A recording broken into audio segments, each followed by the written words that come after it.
everyone. Welcome to Purple Noon, a podcast. I am Stephanie Conti, and I am here as always with the Muppet. What was it again? Muppet or a Man. Muppet or a Man. Savannah has recently taken, and I think it's always been there. I think the fascination and your obsession with the Muppets has always been there, but what's really breaking through and has broken through the surface of your personality for the past year or so, I say. Savannah, any comments on the Muppet, the Muppet regime that is going on within your life right now? You know, it started last year when they released the Muppets Haunted Mansion. And I really feel like that reignited a lot of stuff for me. In fact, this year I will be having a Muppet-themed birthday party. I'm very excited to pretty much force everybody to dress as Muppets, cosplay as Muppets. There's going to be Muppet decoration. It's going to be a fantastic time. And I'm not sorry. Which They need more Muppet representation. would you go as? I really think I for birthday-wise, Miss Piggy. I feel like, yeah, thematically, that would work really well for a birthday. Yeah, and then Other Paul than could be that, the only Kermit. other thing that I feel like you could do really well is Rizzo. I feel like you could do a mean Rizzo cosplay. Yeah. You know what I mean? But anyways, welcome, Savannah. Welcome on to Thanks. the podcast as always.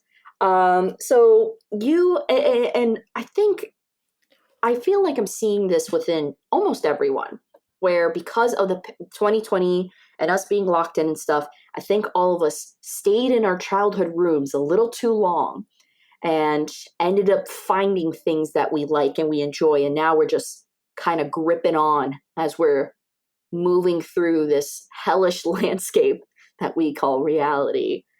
Besides Muppets, have you had any other reemergence of like things from your childhood that were beloved that are now becoming like new festerings? I mean, I have been rewatching a lot of like because they put all of the old shows we used to watch on like Paramount and Yeah. HBO. So I've been watching things like Fairy Odd Parents, Billy and Mandy. Do you remember Billy and Mandy? Oh my God. Yes. That was a weird show, but I'm watching it again. It's just as good. I feel like I don't know what else do I have in my house. I'm like looking around. I feel like it's definitely more Disney oriented for you. I was gonna say it's actually I have an ET sitting on my bed right now. I have a bunch of like Back to the Future, like Universal stuff. So I'm actually really excited because I'm going to Halloween Horror Nights and I'm doing a bunch of Universal stuff this year. So it's been a lot of that lately.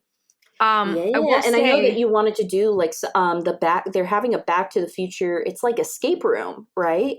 Yes, it's coming out this fall, so it'll be in perfect time for my birthday, and I'm really excited. So it'll be about Muppets Back to the Future synergy birthday.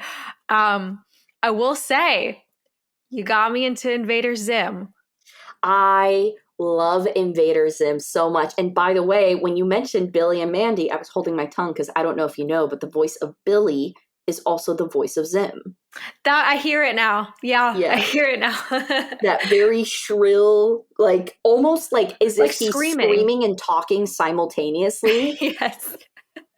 It's so good. And like literally that one voice actor is responsible for like half of my childhood. Because not only was I obsessed with Invader Zim, and I'm getting back into the obsession now, like badly getting back into the obsession, but also of a video game I used to play all the time called Psychonauts. And that also did make a resurgence too, because they made a second version of the game about 2 years ago or so. So it's so good. Like, I'm sorry, but like I knew what was good back then. I knew what was good back then. And I think it's okay for me to look now and just kind of fester into them. I'm just kind of slowly going back into the things that made me a cryptic kid and now just progressing me into an either further cryptic adult. It's good for our personality. It's good for us. It adds a little pizzazz, you know, like nothing like, yes, the pharmacy student getting her doctorate who's wearing the Invader Zim backpack. It's character. It's stuff you're never going to see again. We should do an episode of that, just like our favorite childhood movies and shows. I think that'd be fun. That would be great. I've also been digging back into all of my favorite video games. And once again, like I said, I knew what was up back then, okay? Because all of them I'm replaying, and one of them I wanted to get into when I was a kid, but it was just a little too, not intense for me, but I had a little bit of complications with it and stuff like that. And now I'm getting into as an adult, and it's becoming a full-blown obsession. I'm talking about Silent Hill and Resident Evil. Scary. Like, Those are scary. I have been red pilled, but if red pill was with cryptic video games from the early 2000s. So explain to me. I don't know too much about Silent Hill. I know they're like, for lack of better words, I guess like hill people. Like, you know, like No. So Silent I don't Hill, know much about it. So can you explain? It's okay. Well, and I will say, so Silent Hill is becoming, it's harder to salvage something like Silent Hill compared to Resident Evil. Because Resident Evil is still doing failed, horrific attempts at movies and stuff that blow, and they're just awful. Their video games are still great though, because the company is doing really, really well with their video games and everything, right? Yes. And they're like expanding and they're shifting, but it's still Resident Evil, right? Konami is the company that made Silent Hill. And after making their games, they said, all right, we're done with this project. And not only have they not really continued much, but they're also not preserving it. So out of all of like the 4 main biggest fan favorite Silent Hill games, only one of them is available on Xbox. And the other discs and DVDs, they're not reprinting or doing anything like that anymore. Wow. So they're really expensive. They are very, very expensive games. Like if you're able to say like, yeah, I played, you know, if you have a copy of Silent Hill on you, one, either send it to me or keep on to it because it is very expensive. I sent you a listing of people showing the game I'm playing where they have the physical form of the game, the physical copy of it, and trying to sell a new copy of the Silent Hill 2 video game for Xbox for $1,400. That's crazy. And it was simply because the people who made Silent Hill want it to just be done and over with. Wow. To the point they do not want to preserve it. And keep in mind, like, it was a big financial win for them to do this, right? But it's just more so, I think the people who wrote it and everything like that are no longer a part of the team. So no one else wants to take on Silent Hill. Damn. All and right. they take on the responsibility of Silent Hill. So the game I've been playing is called Silent Hill 2. And each game they're all connected by the same town, but they're all very different stories. And man, like for a Wait, so you have a copy of this game? Because it is available on the Xbox store. Okay. They ended up doing a remaster version in 2012 that still ended up being, like, it's funny because they tried remastering it by changing the voice actors and everyone hated it. And everyone said, what is this? And so then they made another remaster where they were like, oh, you can choose either the original voice acting or you can choose the new voice acting. And keep in mind, everyone loved the game as it was, right? Yeah. So the thing is, though, apparently, even if you choose the old dialogue, they did not preserve the old dialogue and everything. Okay. So even when you click on the old feature, it still has new audio that they've re-recorded in it. So a lot, so you can only listen to the original sound and design and everything like that for the voice acting of Silent Hill is if you have an original copy from 2002. Wow. So it's very complex, right? Very, very complex. But Silent Hill 2 is available in that weird little bundle on Xbox. And the game itself wasn't heavily remastered like the gameplay or anything, but the storyline they didn't touch from as far as I know. Incredible. Like genuinely one of those things where I think if someone just took this entire game, made it into a movie, it would be a massive hit. Because one, you have that horror Resident Evil, type element and everything like that. That's creepy, the body horror, the monster horror and everything like that, right? But you also have a really fantastic psychological thriller in this game. Fantastic. Like I will say it was more adult themed than I thought it was going to be. And that's probably why it was for the best that I didn't play it growing up or attempt to play it growing up. But man, it is just overall, like it is, as I'm playing it, it's slowly becoming probably in my top 3 favorite games because the story is that good. Wow. That's crazy. And for just a little summary, Silent Hill is like a town where essentially if you have like a guilty conscience, in some way, shape, or form, you are brought to the town of Silent Hill, where it's almost like facing your emotional demons and everything like that. But they manifest as real life creatures to whoever is going into there. So it's just different stories of people being dragged into the town, finding out why they're there and what horrific thing that they did to feel guilty about. That's really cool. I didn't know that. And like, so it is genius because these monsters and everything like that actually represent in some way what they feel immense guilt about. So one of the subplots in Silent Hill 2, the game, is there is a girl who's going to the town, and she ends up essentially, this is kind of like a subplot of the main storyline, but the reason why she's in Silent Hill is because while her father was essentially on top of her, sexually assaulting her and everything like that, she killed him in self-defense and feels a lot of guilt about it. One thing that took me a while to realize is there's a monster, there's a boss battle that you fight with her at some point, right? If you look closely at the monster, and they kind of just all look like blobs when you first look at them, but in certain cutscenes, when you see the right angle, the monster actually looks like a bed frame with two people underneath covers.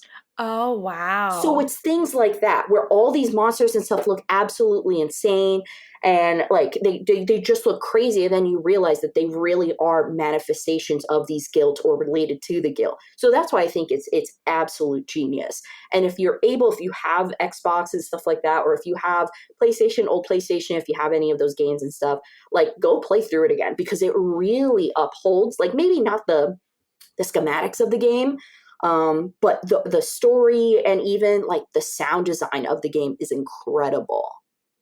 Really cool. I'd like to play it with you for Halloween. It's good. It's really, really good. I think you will like it based off of like it's if really you took some David Lynch, Twin Peaks, Blue Velvet, some David Fincher, and then added. So the whole point of Silent Hill and stuff is actually based off of Dostoevsky's Crimes and Punishment. Wow, I didn't know that. You took all of that, added in together, you get Silent Hill 2 specifically. And it's so good. It's so, so good. So I think you told me, so I do know a little bit about the movie. I know it's like I've never seen it, but I know the plot had something to do with like a woman trying to find her daughter. And I know it's Naomi Watts. You told me it sucks. Yeah, so essentially that's what everyone reports. And I will say, just from playing Silent Hill 2 and seeing clips from the Silent Hill movie, I could tell you why it sucks. Because they take one of the monsters from Silent Hill 2 named Pyramid Head. Pyramid Head is very famous. Like, he's one of like the most iconic monsters from the game, right? And you also have those nurses and things like that too. The thing is that they represent this particular male character's manifestations of guilt in the game. So it doesn't make sense why they would be in this female versions, because they're very, very specific. So like, I'll do a quick little spoiler. Okay. Pyramid Head and nurses are supposed to represent, so like the nurses, if you look at the nurses, have you seen what the Silent Hill nurses look like? I have not. They have no face. They wear very, very scantily clad clothes. Scantily clad. Yeah, well, I'm not going to say, they're just very, very short. It's nothing a nurse would wear realistically. And so a lot of people thought it was just for the sex appeal, right? But in reality, it's to show that while this dude's wife was in the hospital, he was thinking about the nurses and other women. Oh, okay. So they enter as like these very disturbed but still sexually dressed characters that try to like hurt him and kill him and stuff like that. And even Pyramid Head is kind of supposed to, like, one thing that someone pointed out is him, this main character, and Pyramid Head. Pyramid Head is supposed to be a massive being, or at least he looks massive because of that thing, right? They're the same exact height. It's supposed to be essentially a version of him, and someone did mention, and I never realized it, that Pyramid Head and his sword kind of look like a male phallic representation. So Pyramid Head Ooh. is the big kind of villain boss in the game because it's essentially the main character going against his own inhibitions. That's really cool. This So is very cool for a video game. really great stuff. Highly recommend it. We'll definitely play together and stuff. And that's why I think also automatically, without even having to see the Silent Hill 2, the Silent Hill movie versions and stuff, already like it doesn't reflect well. It's not a good match. Okay. Um, I hope they try to remake it though, like a movie or a show, because I It's think got to be me. They got to put me in. They got to put I me in. believe it. I believe it. I It's can't. not working anyway. It's not working I, otherwise. I and I was telling you this before. I'm really having a hard time with these remakes of or adaptations of video games and stuff. Like, look, you're telling me that people wouldn't go see if the new Resident Evil movie or with, if they took the last Resident Evil game with Lady Dimitrescu, the 9 foot big breasted lady, beautiful lady, and they didn't find someone who looked exactly like that and put her in a movie for 2 hours, you don't think that movie theater is going to sell out? Yeah. Just stick with the stories are good for a reason. Like, I think if you want to start and see, like, any video game adaptation should just start with a very first, like, exact copy of the game. I think And that's a good then, point. based on its success, it can decide whether it's going to deviate, do other exact copies, or maybe then at that point, you can do exclusive spin offs that maybe are not shown within the game. That's a very good point. I think, yeah, I mean, it seems like the safer thing to do in general, also. Yeah, like if genuinely, I think the people who say like, "Oh, I wouldn't want to see a exact copy of Resident Evil of this specific game," probably because they didn't like the game. Okay. Like if you tell me, "Hey, they're going to make an exact remake of the main storyline from Fallout New Vegas," I'm there. I'm there 3 times a day, 4 times a week to see the premiere. Like I'm a big fan of it. Like if it's going to be good, if they say, yeah, it's going to be exact, we're going to do everything we can to make this in real life, that is enough aura. And that is enough, oh my God, for me to go want to see the movie.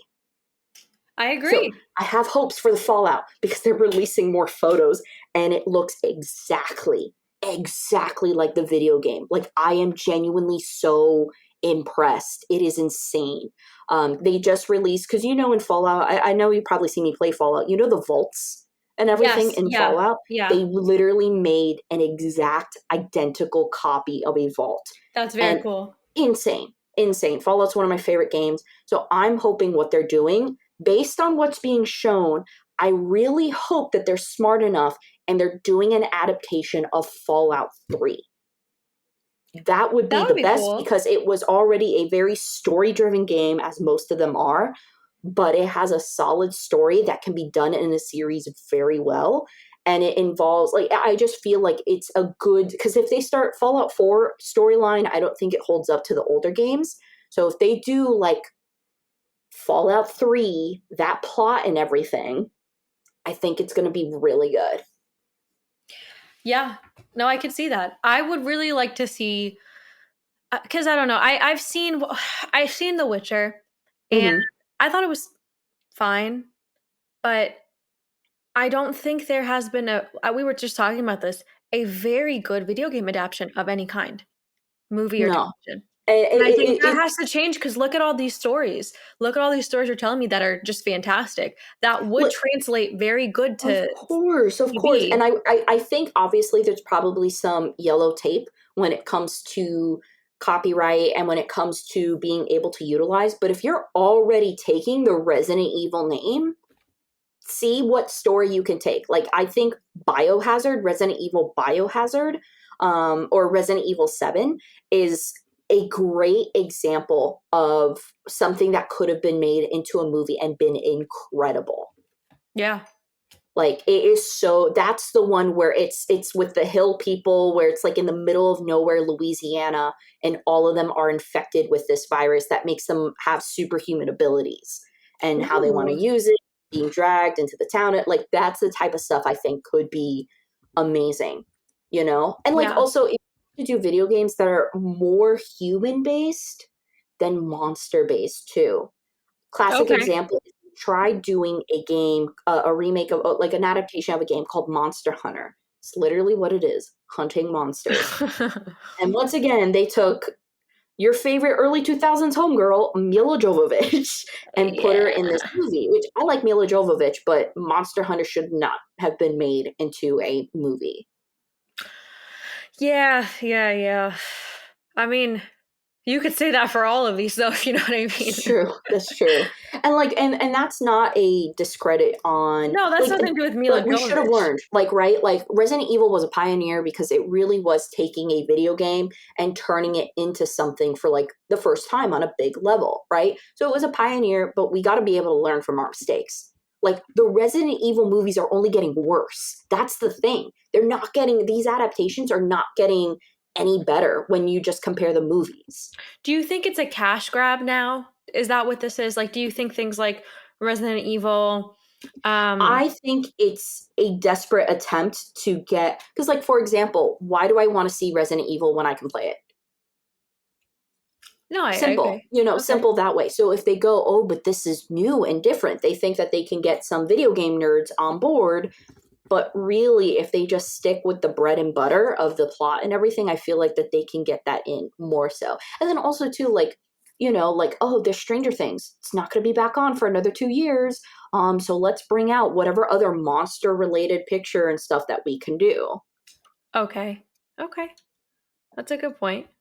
So but Silent Hill 2, incredible. Even if you don't play games, I definitely recommend checking out like a Silent Hill 2 video summary on YouTube that kind of summarizes the plots and takes you through everything, because it is really, there was one video I was watching today and it was literally called like why Silent Hill 2 is the best horror game of all time.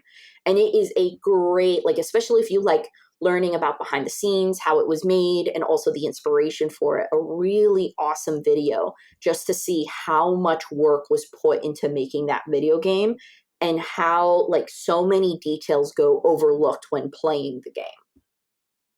I would really like to play it with you for Halloween because I really like the story. It's I am a big story person with video games. So for me, I've tried like open world games. It's not for me. I really like story driven.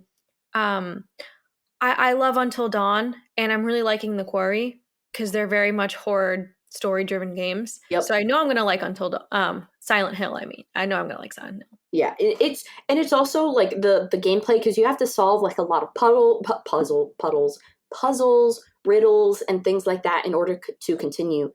They're not easy, and I like that too, because like I also realized I'm like, this is why I couldn't get past the first level as a child, because I didn't know that you had to take the can of grape juice and throw it down the garbage chute and it would bring down the garbage. That is literally a point in Silent Hill too, So it's things like that, complex things where it's like, you get a key. And you're like, cool.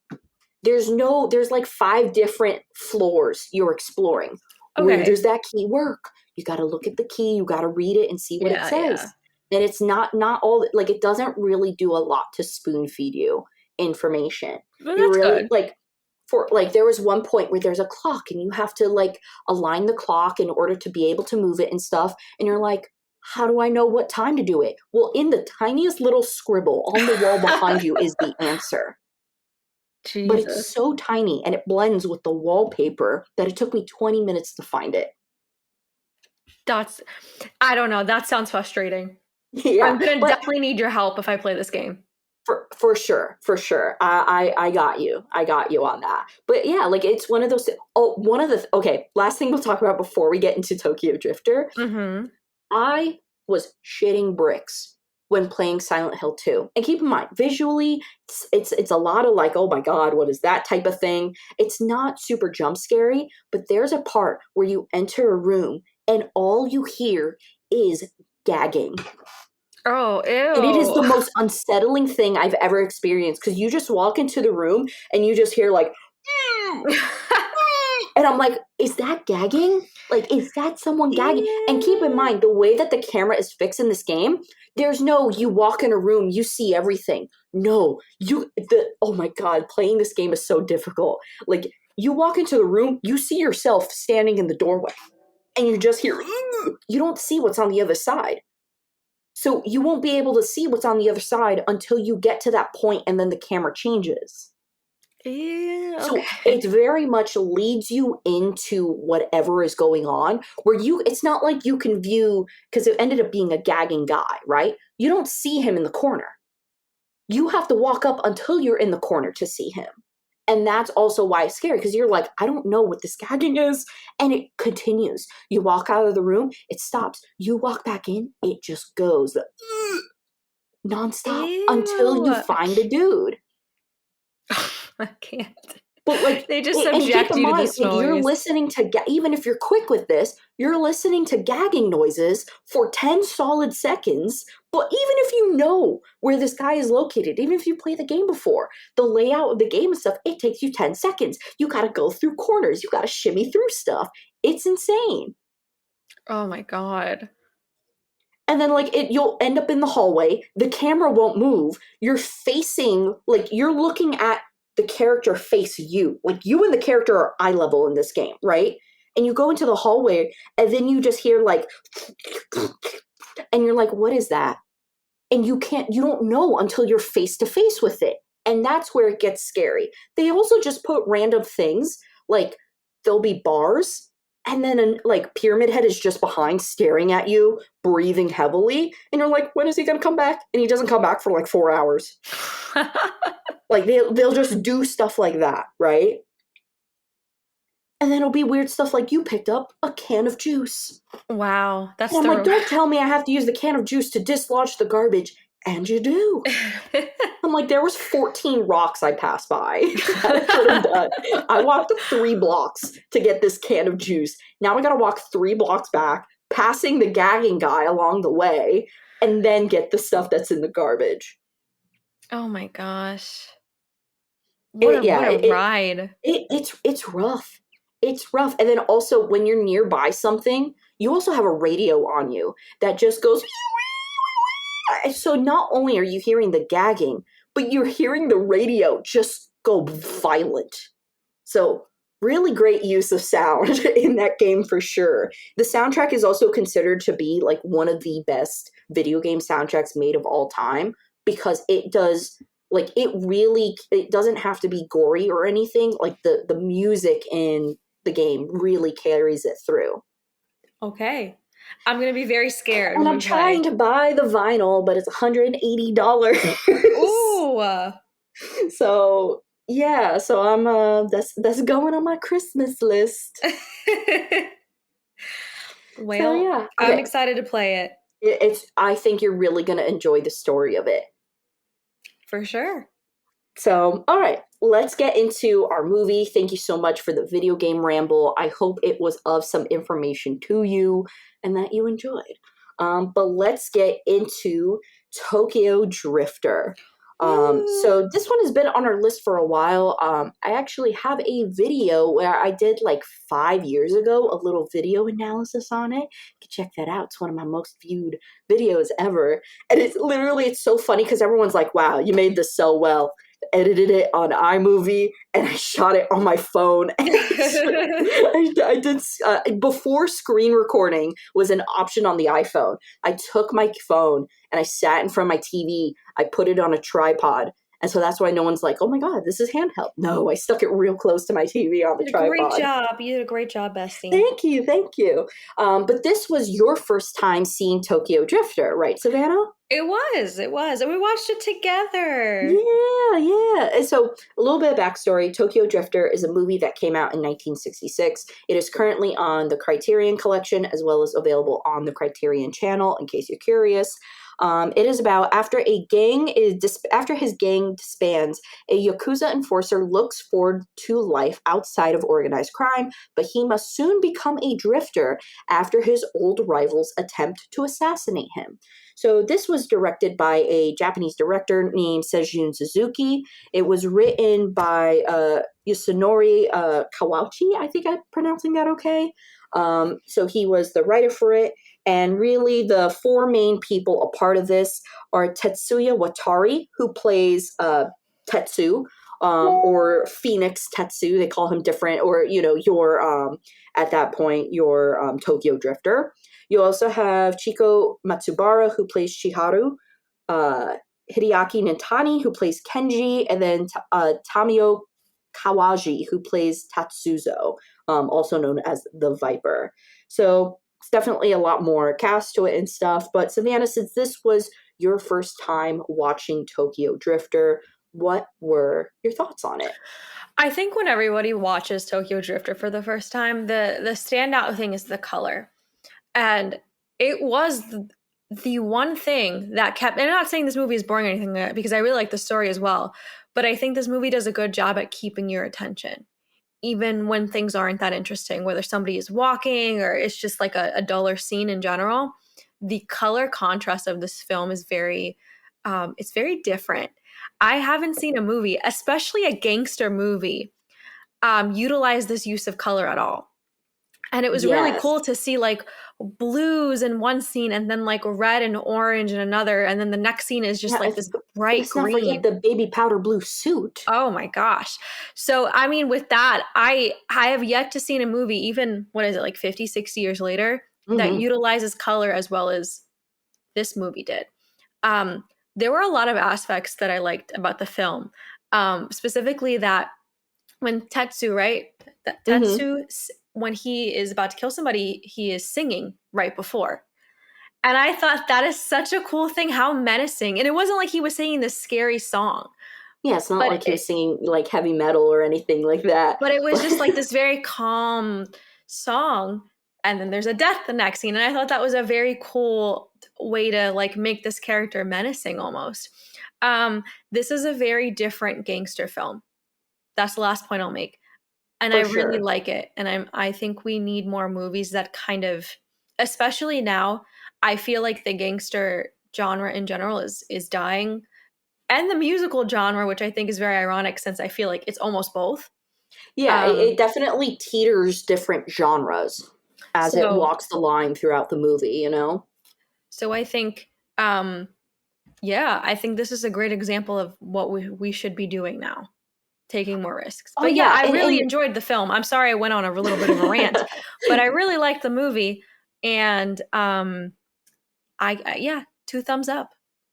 and I think one thing too that's kind of evolved since, since this movie is when we think of, because this movie came out in 66, 1972 was just around the corner, and then all of a sudden gangster films became dark and only dark, visually dark, gory, graphic, and things like that, right? And there is some like, kind of graphic scenes in here, but it's overall very it's definitely very 1960s pop for its time frame and everything, right? It definitely fits with the 60s.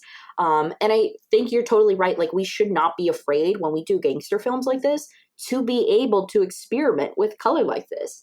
I think, especially like like, no matter what type of gang story you're telling, whether it's, some Yakuzas in Japan, whether it's triads in China, or, even gangsters in America, whatever it may be, right? I think all of those have color alliances and stuff like that. So why not play around with color when you're showing these types of interpretations? Um, Yeah. this also, for a gangster film, it, like I said, it teeters on many different genres. I'm talking noir, Yes. 1960s pop, especially with that jazzy flair that this film has to it. And it Yeah. very much treats our main character, Tetsu, almost like a western film. The way that he's kind of seen throughout the entire movie and the singing and stuff is very reminiscent to me of like a lone cowboy, trying to run away from the Yeah, devil. that's a very good point. I think this movie is experimental in the fact that like it didn't kind of stay in the borders of gangster movies, like you were saying. And I feel like nowadays, when it comes to things like gangster films, horror movies, even things like, dramas, we're very much put in a box when Hmm. we could be kind of almost like combining a few things. Yeah, Um, and I think it's also too that you have here a very obviously, like when you look even in a baby powder blue suit, even while he's singing about his love and his life and everything like that, you still have an incredibly masculine character throughout this Yeah. entire film too, which I think is great. And I think it's a really great point that like your masculine leads don't have to be wearing all black, sunglasses. They have to look like they only eat cigarettes. Like you don't need that. Like you can have like something as pop and colorful as this, and even a character as sensitive, frankly, as he is, because the betrayal that he feels is very taken personally. And it's not like oh, I'm going to get my revenge and it serves you right. Like everything he does, you can see that it wounds him emotionally. Yeah. And once again, you still have a super, very masculine main male lead. And I think also people need to see, like, and, I'm all for, like, do what you want, screw gender norms. But, like, seriously, with something like this, too, like, I think we have to deviate our male leads as some type of rigid, like, I don't cry.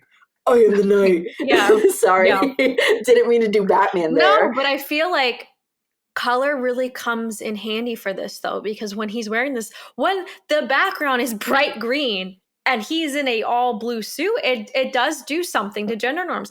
And I feel like color sometimes can enhance horror. And we've seen this in examples like Suspiria, where Yes. like it's a rock show and there's vampires. And as much as I did not like Midsommar, the use of bright colors did enhance the scariness of it. So I also feel like with horror movies, it does not have to be this gray, dark, toned, like, natural tone setting. I think color can be scary if you use it the right 100%. way. And I think a great example of that would be for another movie that we reviewed not too long ago, probably within the past year, is The Voices with Ryan Reynolds. Yeah, yeah. How it literally uses color to shift from what this man's in his reality is versus the real reality of what's going on in the world. Yeah. And I think that is something like color needs to be played with more. Like, and here's the thing, like, we did see that a little bit when we had Tim Burton doing some Batman and things like that, back in the day, but we really kind of strayed away from it.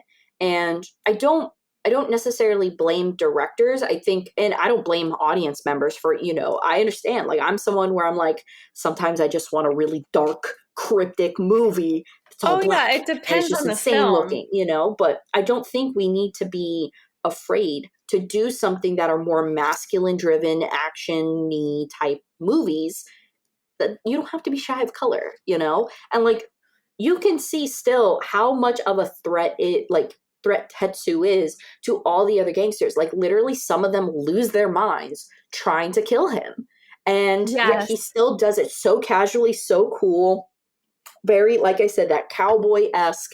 He's just like they're I feel like even with him not being like, in a way, the way that they portrayed him and everything, when you see all his like attempted killers and stuff going mad and everything, they really fit the more masculine, that Yes. type of rigid look. And you just see them becoming more disheveled as like, because there's one point where they're like, oh my God, he's singing again, I can't take it. So it's one of those things too where I think it really shows like how him not caring about what he did, his appearance and all that stuff actually ended up, not only did he kill them, but in a way mentally affecting, his villains. Yeah. It's really and it's one of those films where I really think it does stand up to the test of time.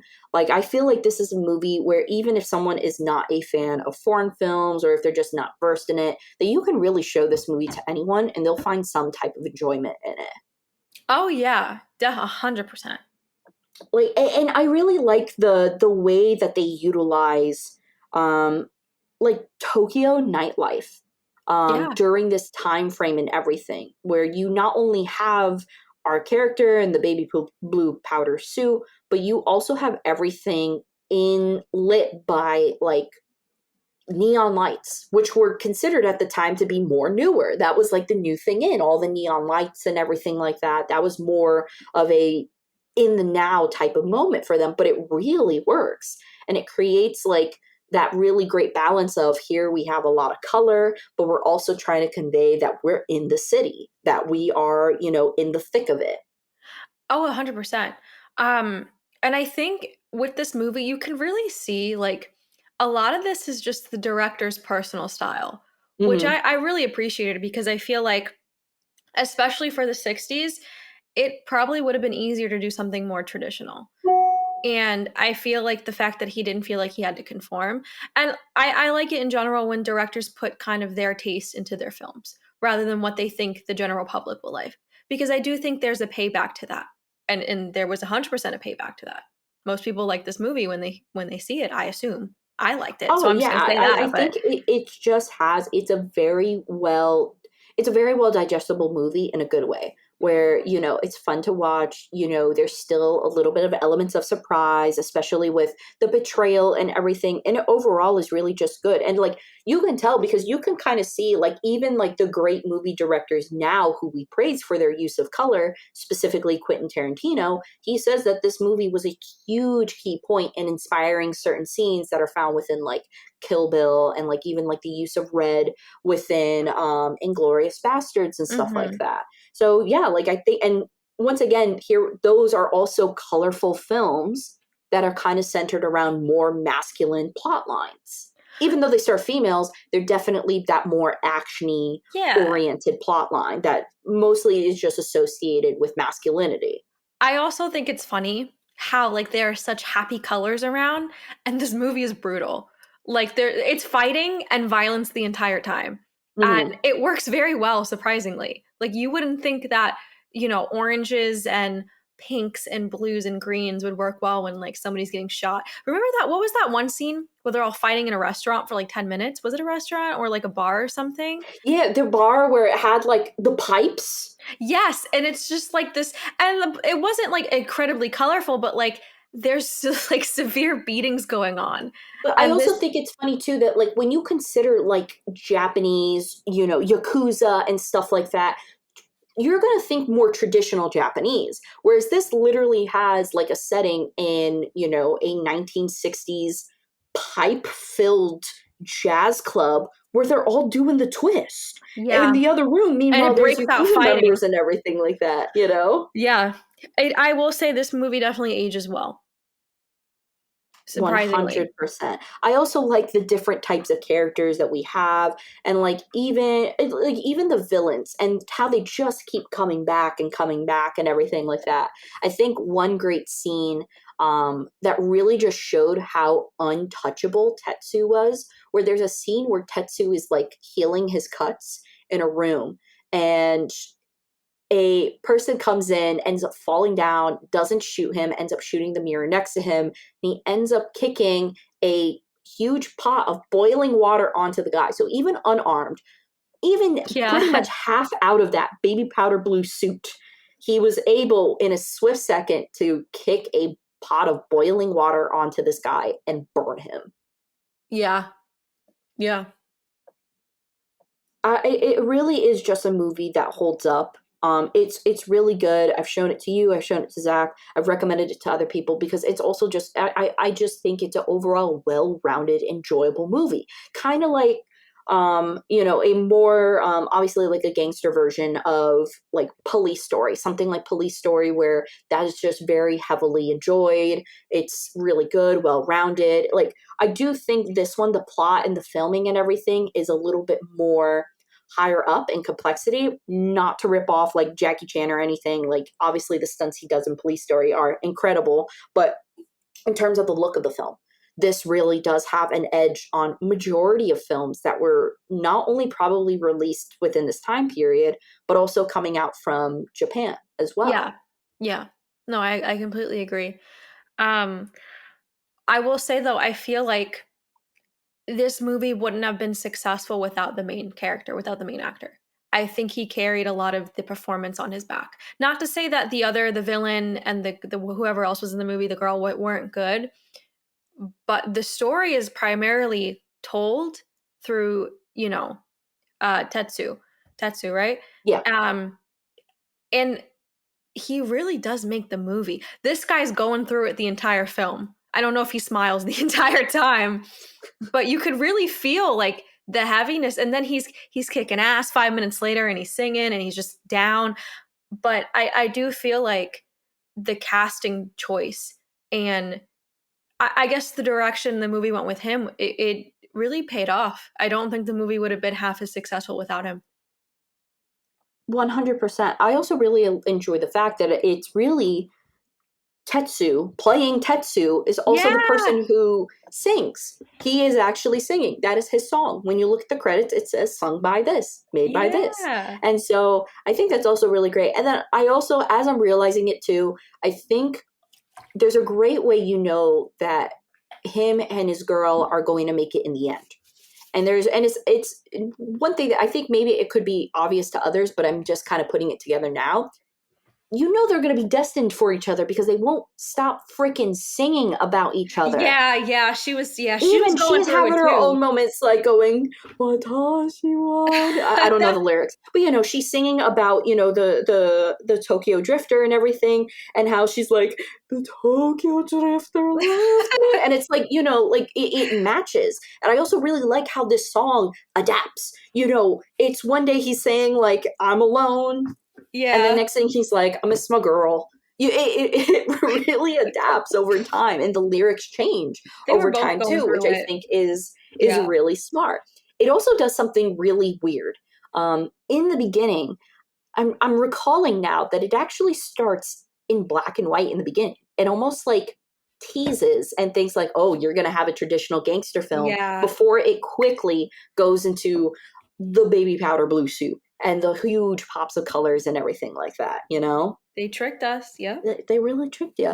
I wonder what the reason was for that. Maybe I don't know if it was supposed to represent like a past segment and that's why it was in black and white, or if it was really supposed to do just the gotcha moment, like, "Oh, you were expecting a very dark movie. No, pops of color everywhere." Yeah, I mean it could have been a transition thing too. I don't know. Or and easily could have been a filming thing where maybe they filmed with like no proper lighting and maybe it just looked better in black and white. I mean, there are some like this would have been still I'm not going to say an indie film, but not a huge blockbuster for its time. Yeah. Okay. But this movie holds up. Like it's really good, and I really want to go into the director's his other works. I know he has another movie in the Criterion Collection that I've heard many good things about, and it's called Branded to Kill.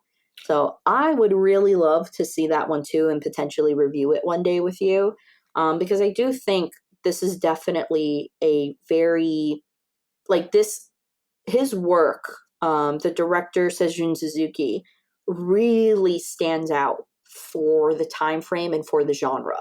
Yeah, I agree. So, Yeah. all right. I mean, it's really, there's not a lot more you can say. It's a great film. It's well shot. The plot is good. It's not going to be your super complex plot or anything, but it's good. It's still good. And like I said, I think we've just said that it's super easy to recommend for anyone, I agree. I think Great pacing too. I think also typically films like this, especially for its time, tend to be a little bit of a slower pace. I think this movie has pace nailed, where it starts off a little, you start off with some action, and you're just in action every 15 minutes for an hour and a half. But it works. It works really. My mom is yawning, but it works really well.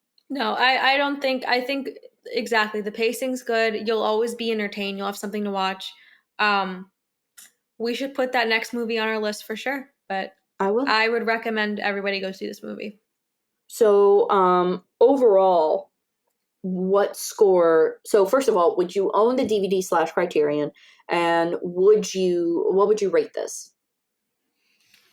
Okay. I would own it and I would give it um a 9.3 specifically because I don't see myself watching this movie a lot. I think Yeah, this I is think it's one of those things where you'll watch it when showing it to someone, but I feel similarly too. I'm not gonna pop this in when I'm alone. This is definitely like an enjoy with others type of movie. yeah. So I'd give it just for that reason a 9.3. Okay. Well, I already own the DVD. And also, you know what I want to point out too? I think also why I really, really enjoy the way that this is filmed. This literally looks like someone told the director, okay, make a Yakuza gangster film, but film it like Valley of the Dolls. Yeah, that's a good Exactly. point. Especially with some of the stills and like the points and stuff. Like I love that. And I love Valley of the Dolls for that. So I would have to give this movie probably a 9.6, just because I think overall, like there is that like this it's one of those things where I do think it's probably in like the top 10 most recommended movies like I would recommend to someone, like the movies I've recommended the most.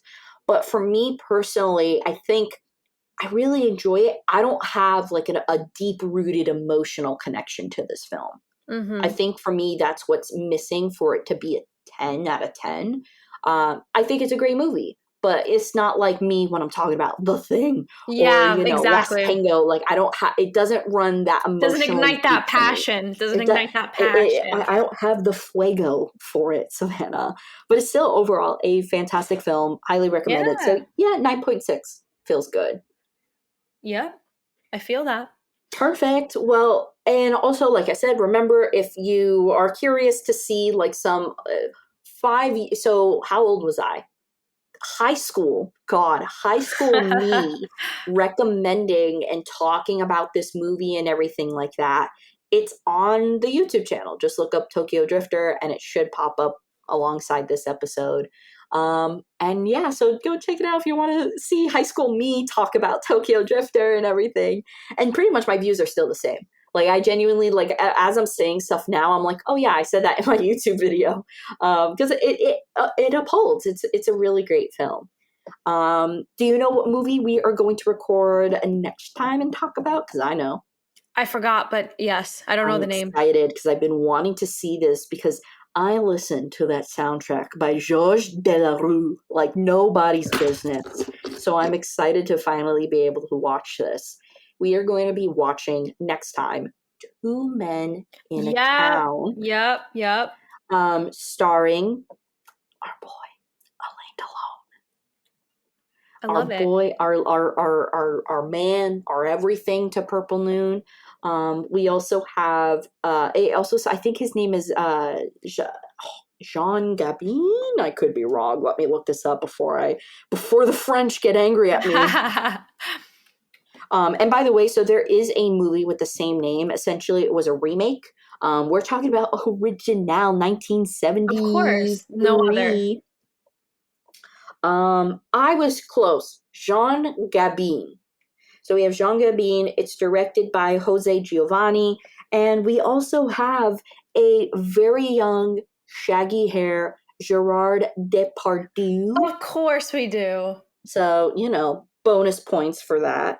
And yeah, I'm excited to see it because it's been something that's been on my list for a while. I've heard good things about it. And I can't wait because there's also a little bit of director history that I had learned about too that I'm going to share with you when we start talking about it and everything. Ooh. So as always, thank you so much for listening to the podcast. I'm very excited. Part of me was like, I'm tired. Maybe I should no, we're gonna upload. We're gonna do it. And you know what? I'm OMG. happy I didn't message you saying I'm tired and doing that because I'm so happy that we got through this episode and I can't wait to continue our streak. We Knock gotta on keep wood. going. We gotta keep going. Fight through. Knock on wood that we can continue a streak and keep uploading episodes because I think it'd be pretty cool if by the end of the year we can reach episode 100 at some point. We got to start planning Ah, on what we're doing for episode we 100. gotta celebrate and we gotta do a We video. gotta we gotta pull someone out of the woodwork, man. We gotta get someone on the show. And we are working on getting some people back on the Special show, some guest. friends. But yeah, so we gotta go out. We gotta go all out. We gotta get a big gun or something like that, Oh yeah, we gotta chase somebody down. 100%. 100. Thank you guys as always for listening. And of course, shout out to Homeboy James, Sensei David, Yep. and Danny Boy, our Yes. beloved Patreons. So if you would love to hear a shout out in every single episode, all it costs is $1 a month. So you can check out our Patreon. We also have different tiers, as well as in our last episode, Savanna and I announced that we made a movie together. We made a short film, and we cannot, because since it's going into film circuit routes and everything like that, right? Film festival routes. We can't post it publicly. However, I was able to create a private link and have it shared on our Patreons or have it shared on our Patreon for our patrons. And you still only need $1 to view it. So yeah, if you want, that's a great way to support us. And really just listen to us, and we promise we'll start a streak again. I promise, guys. As you know, as so long as our health stays intact. That I can't guarantee. But yeah, Savannah, anything you want to say or mention before we sign off?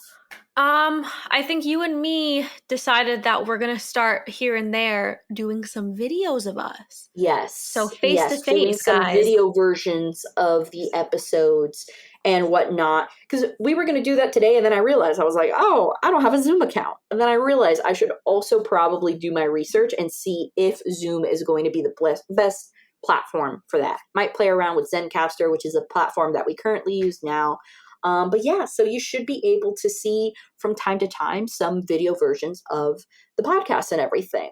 And normally people are like, why don't you just do that instead? Because let me tell you right now, I took a nap and my eyeliner is smeared all over my face right now because I napped. But yeah, so that's just some things to expect from us. Anything else, Savannah? No, we'll see you guys next week. See you next week when we talk about Two Men in Town. Bye. Bye.